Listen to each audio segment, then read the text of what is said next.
Hey everybody, this is Nat C. Jones here. Thank you so much for visiting my channel. I appreciate you being here. This is part two of keeping it positive. I don't even know what I'm going to name this video yet, but this is my second half of the video on the importance of staying positive in 2024 and whatever year you watch this in. These principles apply. The reason I'm having a part two is because I had a meeting on Zoom and my computer was dying and I failed to plug it in because I got distracted, and so when I was making the video the computer died, but now it's plugged in, so I'm gonna get back to it.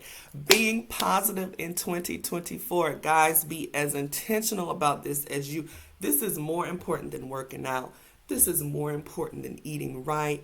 This is one of the most important things that you can do for yourself. This is a gift for yourself. Okay, one thing I love about me, I don't know why I'm this way, but I do not feel obligated to do anything at any time. I don't care if I did it 100 times in a row. When it comes time for 101, if I don't want to do it, I'm not doing it, and I'm not going to offer an explanation as to why I'm not doing it, because in my mind I do what I want to do, and if you don't like it, you can kick rocks. Because I know I'm a good person and I'm not trying to do anything to hurt anyone. I try my best to see people in a positive light, to be a realist, to express the truth, but do it in a loving way. And so I have no problem treating negative people like they're dead. I don't want them to be dead, but I can definitely pretend they don't exist. I think that's a skill that we need to take into this year. And again, if anything about what I'm saying is bothering you, it's probably the negativity inside of you getting offended, because positive people are just like, exactly. So, because I'm not naming any names, but you know if you're negative, and maybe you don't. But if you're offended by this, it's probably because you're negative. And I just don't care about negative people in this season. I want good things in my life. I want people in my life that can see the good in situations. I want people in my life that have faith, they have love, they have forgiveness. They treat people right. They expect to be treated right. This is what I'm building in my life. We really do design our lives, and I know things can happen to us that we don't ask for, but how we respond to it, again, it impacts our life in an even greater way. Being positive and finding the silver lining in everything has worked for me. It's worked for me in my relationships. It's worked for me in my finances. And it's really simple. Anybody can do it. But if you just want to be mean and nasty, your life is probably going to suck. And I'm not sorry about it, because it's a choice that you made. You can make at any point in time, you can choose to be a positive person and to treat people right, and I promise you, your life will flip. But I'm not talking to the negative Nancys, because we're pretending they're dead. I'm talking to those of you who want to take your life to the next level. If you want to take your life to the next level, if you want success in any area, you have to stack the cards in your favor. See, a lot of people don't understand, just being a good person and putting good energy out there, it attracts good things to you. It's really, really simple. Just like if you put trash outside that's rotten and got animal feces and stuff in it, you're going to attract flies. There's good that you can put out there that will attract the right thing to you. This is a principle that works no matter who you are, what color, what race, what gender, what age. It doesn't matter. Being good attracts good. This is no matter even what you believe religiously. It's just a fact of life. So in order to keep your life positive, one important thing is getting rid of the negativity. Or not just some negativity you can't get rid of because it's just a part of life. Those people are going to be around. But you have to know how to manage it. So I'll give you an example. There was a really negative person in a class I was in once when I was younger. And he decided he didn't like me because I didn't want to date him. And so he decided at any time, and this again, he was being a bully, because bullies aren't just children. They're adults who are bullies because they didn't get beat up enough when they Nobody ever stood up to them and busted them upside the head when they were a kid. So now they're an adult and they're acting just the same way they acted when they were kids. And so he was a bully, and he decided that whenever I spoke out in class that he was going to interrupt me. He was going to say mean things. He was going to try to have people laughing at me every time I spoke. Let me tell you what I did and what his response was, and this will prove to you that all negative people want is attention. That's all they want. And if you deny them the attention, they will stop. They will go away. This is what we tell kids about bullies. Now, I tell my kids, if anybody puts your hands on them, make sure that they don't do that again. Or they think twice about doing it again, right? But as far as words, people want attention. That's why they say negative things to people they don't know, and they yell out and lash out and be mean and nasty. So this is what he was doing. First of all, I was immune to it because I knew the things that he was saying was not true. The things were not true. The things that he was saying were not true. I think I said that right. And so that was the first thing. He wasn't hurting my feelings. So it went from hurting my feelings to you just annoying.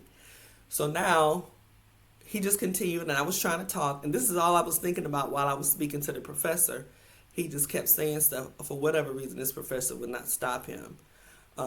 But I continued to talk. So I took my time. I completely ignored everything that he was saying. I didn't look at him. If you had watched the scenario like on camera with no audio, you would think that maybe we were in two different rooms. My ignoring game is on 10.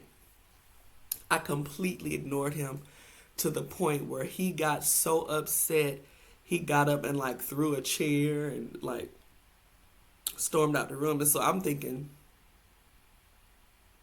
that chair better not hit me.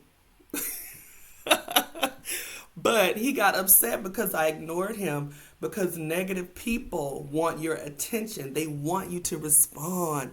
They want you to look at them. They want you to say something to them. And no matter how stupid whatever they're saying is, you have to resist the urge to argue with a negative person, because all it does is bring you down to their level, and it wastes your energy. You need as much energy as you possibly can to press towards all the things that God has for you to do. All the things that God has for you to do. You need your energy for that. It's a trick of the enemy to allow negative people to suck the energy out of your life. It's a trick of the enemy. Oh my gosh, I remember having a conversation with a good friend of mine who had broken up with her boyfriend, and she started talking to somebody else, and he was a bully. He was abusive verbally. And for some reason, he was always able to draw her into an argument. And I kept telling her, stop arguing with him. All you're doing is engaging him emotionally. That's what he wants. He wants to feel like you care. Negative people want to matter. They want people to care about their opinions. They want people to care about what they think and how they act and what they're saying. There are some people who have learned the only way I get attention is to be a jerk. They learned that as children. Some parents didn't pay attention to their kids until they got in trouble. And as adults, they feel like, and they don't even know it, it's in the back of their minds, if I do or say this, I'm going to stand out and I'm going to get the attention I need. Do not play that station. No. You will learn in any given situation, you give attention to what you like, what you don't like, you don't give attention to it, and it dies. What you give attention to, it grows. Have you ever argued with someone and you just kept spitting truth at them, kept spitting like common sense responses to them, and you realize this person is not listening? They don't really care about the truth. Some people just like to argue. Some people just love to argue. They love contention. They love slander. They love just the nastiness and disrespect. Some people thrive off of that. Don't try to convince anybody in 2024 not to be as nasty as they want to be. Baby, if you like it, I love it. Go on with your mean, nasty stuff and have a good time with that, but keep it away from me. Because I got somewhere to go. I got something I'm trying to do. It's my job to stay focused and not be distracted by things that do not matter. Case in point, anybody else's opinion. Does not matter if it is not going to be productive, if it is not going to be constructive. Why do we care? So in 2024, or whatever year you watch this in, please protect yourself. Just like they tell you to protect they told us to protect ourselves when we were out. COVID was going on. We had to wear masks. They tell you to protect yourself when you're having sex. You got to wear a condom. You better protect yourself from negativity, because it's real and it slips under the radar every day, and it will chip away at your self-esteem. It'll chip away at your progress. You owe no one an explanation as to why you no longer choose to engage them if they're negative.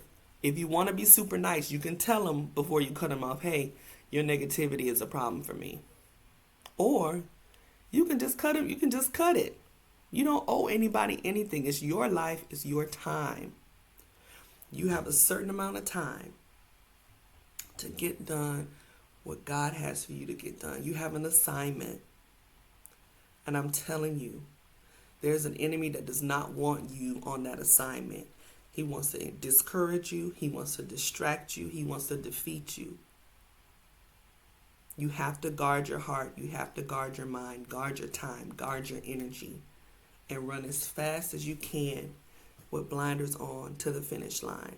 Baby, we only got so many days, so many months, so many years of life, and we don't know how many we have. Don't waste 1 second on foolishness. Let's just practice that for this year. Don't waste 1 second on foolishness, because you can feel when the negativity is approaching you. You can feel it in your body. You can feel the toxicity when people are saying negative things. This includes gossip. If you're not going to accept it from other people, don't spew out negativity as well. Because even that friend that just want to call and tell you about somebody's business and talk crap about other people, let's not do that this year. You can mess up your blessings with gossip. Just say, hey, I don't know them. I wish them the best. I don't want to be involved in that. I'm sorry. Because you will find people who have nothing but negative things to say about other people are not successful. They struggle in relationships. They struggle in finances. They struggle mentally. Baby, protect your life. Protect your purpose. And do it with all diligence. No excuses. No exceptions. And no explanations needed. This is your life. Let's do it. Let's do it big. And I'll see you on the other side.